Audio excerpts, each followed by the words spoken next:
Hello दोस्त, इस प्रकार के क्वेश्चन को कैसे सोल्व करेंगे। तो सबसे पहले क्वेश्चन को समझते हैं। तो क्वेश्चन कह रहा है 10 फरवरी 2014 को एक ट्रेन पूर्वाह्न 6 बजे दिल्ली से रवाना होती है और पूर्वाह्न 10 बजे जयनगर पहुंचती है। दूसरी ट्रेन पूर्वाह्न 8 बजे जयनगर से निकलती है और 11:30 दिल्ली पहुंचती है, मतलब 11:30 बजे दिल्ली पहुंचती है। तो दोनों ट्रेन किस समय एक दूसरे को पार कर सकती है।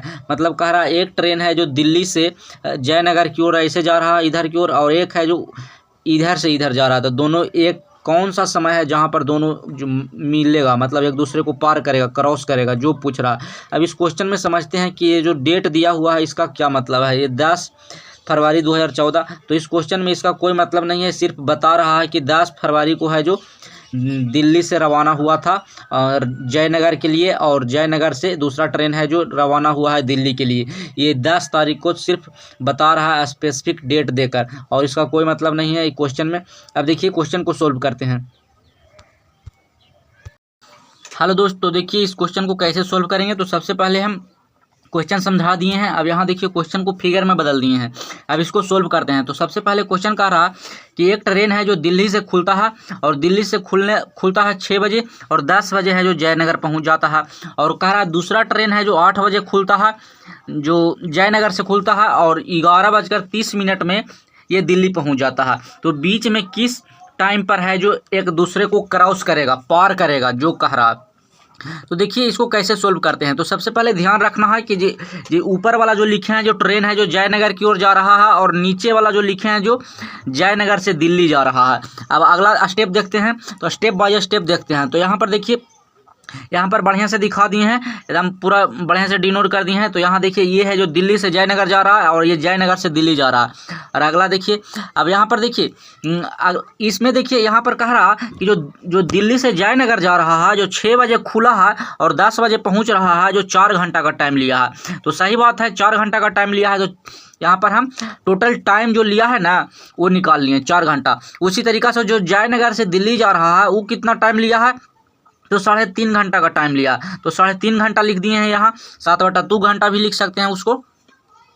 अब आगे देखिए, तो यहाँ पर देखिए, यहाँ पर ये जो दिल्ली से जयनगर के बीच का जो दूरी है वो तो दूरी कुछ होगा लेकिन पता नहीं है। तो देखिए दूरी पता नहीं है, तो हम सबसे पहले दूरी या तो मान लें या तो ऐसा दूरी माने कि क्वेश्चन सिंपल हो जाए। तो क्वेश्चन को सिंपल बनाने के लिए हम डिस्टेंस को कुछ मानते हैं। तो देखिए किस प्रकार से मानते हैं। तो जो उसका ऊपर वाला जो दिया हुआ है 4 घंटा और नीचे जो आया 3.5 घंटा, दोनों का एलसीएम ले लेते हैं। तो दोनों का एलसीएम लेते हैं तो देखिए कितना आता है। तो दोनों का एलसीएम लेंगे तो यहाँ 28 आ गया। अब 28 आ गया एलसीएम। अब 28 है जो एलसीएम आ गया, तो यहाँ से यहाँ तक का डिस्टेंस हम मान लेंगे 28 डी मान लेते हैं। डी लगा देते हैं कि डिस्टेंस है, पता चले कि डिस्टेंस वाला ये जो माना गया है जो डिस्टेंस है 28 डी तो मान लेंगे। लेकिन यहाँ पर देखिए ये जो 4 घंटा लिया था ऊपर वाला ट्रेन और नीचे वाला जो 3.5 घंटा लिया है, जो यहाँ पर डायरेक्शन याद रखना, दोनों अपोजिट डायरेक्शन में जा रहा है इस तरीका से। अब अगला देखिए,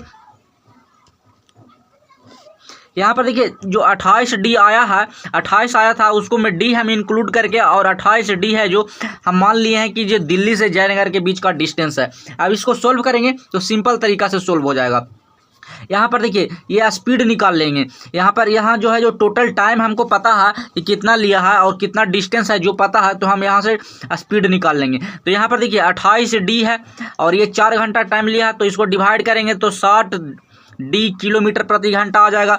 जो फर्स्ट ट्रेन था जो दिल्ली से जयनगर जा रहा था ये 7 डी किलोमीटर प्रति घंटा के स्पीड से जाएगा, और नीचे वाला को भी उसी तरीक़ा से डिवाइड कर देंगे। तो नीचे वाला के डिवाइड करेंगे तो इसका भी स्पीड पता चल जाएगा, तो इसका 8 किलोमीटर प्रति घंटा आ जाएगा। यहाँ डी होगा 7 डी, क्योंकि यहाँ से देखिए ये कटेगा तो ये 7 हो जाएगा और डी बच जाएगा। तो यहाँ डी छूटा हुआ है, डी लिख देंगे इसको में भी डी, तो 8 डी।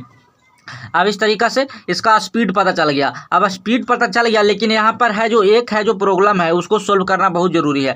एक ट्रेन है जो 6 बजे खुला है और एक ट्रेन है जो 8 बजे खुला है, दोनों अलग अलग टाइम पर खुला है। तो इसी क्वेश्चन को सोल्व करने में दिक्कत होता है इस तरीक़ा के क्वेश्चन में। तो इस टाइम को हम इक्वल कर देंगे, या तो इसको हम 8 बजा देंगे इसके बराबर कर देंगे, या तो इसको हम 6 बजा देंगे। दोनों को मतलब स्टार्टिंग टाइम है जो इक्वल कर देंगे, कहने का मतलब हुआ। यहाँ पर देखिए दोनों को इक्वल करने के लिए क्या करना पड़ेगा, तो हम दिल्ली से जयनगर के बीच का डिस्टेंस तो हमको पता है कि 28D है। अब यहाँ पर देखिए ये 6 बजे खुल रहा था, तो यहाँ 6 बजे इसको खोलकर यहाँ 8 बजे पहुँचा देंगे। तो यहाँ 8 बजे पहुँचाएंगे और 8 बजे से इसका क्वेश्चन सोल्व करेंगे। तो 8 बजे देखिए 8 बजे पहुँचाएंगे तो 2 घंटा में ये 7D के स्पीड से चल रहा था, 2 घंटा में 14D तो दूरी तय कर लेगा। तो यहाँ से यहाँ तक ये 14D दूरी तय कर लिया। अब यहाँ पर देखिए ये 8 बजे यहाँ पहुँचा हुआ है और ये 8 बजे खुलेगा, मतलब यह 8 बजे यहाँ इस पॉइंट पर है, 8 बजे इस पॉइंट पर है और ये 8 बजे यहाँ पर है, मतलब दोनों के पास है जो टाइम है जो इक्वल है। अब दोनों को टाइम इक्वल हो गया है तो इसको सोल्व कर देंगे, सिंपल तरीका जैसे करते आ रहे हैं। तो यहाँ पर देखिए यहाँ से यहाँ तक का अब बीच बच गया है हमको, मतलब यहाँ से यहाँ के बीच ही क्रॉस करेगा, क्योंकि 6 बजे है जो 6 से 8 बजे तक तो ये चालू नहीं हुआ है, तो क्रॉस कैसे करेगा जब चालू नहीं हुआ है। तो यहाँ पर चालू होने के बाद ही ना क्रॉस करेगा। तो ये 8 बजे है जो इसको हम चालू करवा दिए 8 बजे से, और इसको ये तो 8 बजे है ये था, तो इसको दोनों को 8 बजे दोनों चालू हो गया। अब देखिए दोनों के बीच का डिस्टेंस 14D बचा है। अब 14D है जो तय करना है, दोनों अपोजिट डायरेक्शन में चल रहा है, तो अपोजिट डायरेक्शन में चल रहा है तो इसका स्पीड है जो जुट जाएगा, मतलब ऐड हो जाएगा एक दूसरा में। तो ऐड कर देंगे, ये दोनों स्पीड है जो ऐड हो जाएगा, टोटल डिस्टेंस है उसको डिवाइड कर देंगे। तो 14D है जो डिस्टेंस है टोटल। अब 14D को हम है जो डिवाइड कर देंगे कितना से, तो 7 का स्पीड था इधर से और 8 का स्पीड इधर से था, तो दोनों को ऐड कर दिए तो 15 आ गया, तो 15D। अब देखिए ये टोटल डिस्टेंस है और ये है जो टोटल स्पीड आ गया रिलेटिव स्पीड, इसको से डिवाइड कर देंगे तो ये घंटा में आएगा, मतलब इतना घंटा है जो लग जाएगा टाइम। लेकिन घंटा में हमको नहीं निकालना है, मिनटा में निकालना है, तो मिनट में बदलने के लिए 60 से गुना कर दिए। तो देखिए ये D से D तो कट जाएगा और ये 15 चौ 60 कट गया, तो 15 चौ 60 और 14 चौ 56, तो 56 मिनट आ गया। मतलब 56 मिनट बाद है ना जो ट्रेन एक दूसरा को क्रॉस करेगा, पार करेगा। तो यहाँ पर 56 मिनट इसका सही आंसर हो जाएगा, मतलब 56 मिनट बाद हो जाएगा। मतलब 8 बजे खुला था ट्रेन, तो 56 मिनट बाद कितना हो जाएगा, 8:56 बच जाएगा। तो 8:56 में है जो एक दूसरा के क्रॉस करेगा। मतलब यहाँ पर समझ सकते हैं कि यहाँ से खुला तो 8:56 जहाँ होगा वहीं पर एक दूसरे को क्रॉस करेगा। तो यहाँ पर देखिए कहीं भी क्रॉस कर सकता है, 8:56 जहाँ हो जाएगा तो इधर से भी देखिए तो 8:56 में और इधर से 8:56 में जहाँ आएगा वहाँ पर है जो क्रॉस हो जाएगा। मतलब यहाँ पर से दोनों ट्रेन है जो आर पार होगा, इधर से उधर उधर से इधर हो जाएगा, यहाँ से इस तरीका से इस पॉइंट से। तो इस तरीका से सोल्व कर सकते हैं इस तरीका के क्वेश्चन को।